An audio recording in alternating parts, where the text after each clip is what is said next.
Good afternoon বন্ধুরা, সবাই কেমন আছো? আজও আবার একটা ছোট্ট মিনি ব্লগ নিয়ে চলে এসেছি। এই যে সবাইকে দেখছো লাইন দিয়ে আছে, এখানে হলো বস্ত্র বিতরণ অনুষ্ঠান হচ্ছিল।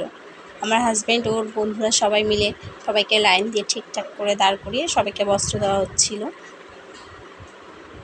আর এই যে আর একটা সাইডে দিচ্ছিল খিচুড়ি প্রসাদ। আর আমি ওখানে আমার একটা বোন এসেছিল, বোনের সঙ্গে গল্প করছিলাম। তারপরে এই যে বোনটা মামামের হাত ধরে নিয়ে যাচ্ছিলো, আমি একটু ভিডিও করছিলাম। তারপরে ও প্রসাদ নিয়ে ও বাড়িতে চলে গেছিলো। এই যে এখানে প্রসাদ দেওয়া হচ্ছিল। এই যে আমাদের পাড়ার দাদা, রাজাদা, রাজুদা সব হাজব্যান্ডের বন্ধু। ওই যে ওখানে আমার হাজব্যান্ডও দাঁড়িয়ে আছে। আর এই শাড়িগুলো ওখানে দেওয়া হচ্ছিল সবাইকে।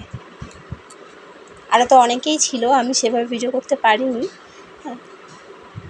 আর মামাম বলছিল প্রসাদ খাবে, ওকে একটু প্রসাদ খাইয়ে নিয়ে এসেছিলাম। তারপরে আবার এই যে দেখো আমাদের ঠাকুর। এরপর সন্ধ্যাবেলা সন্ধ্যা আরতি হবে, তোমরা দেখতে থাকো।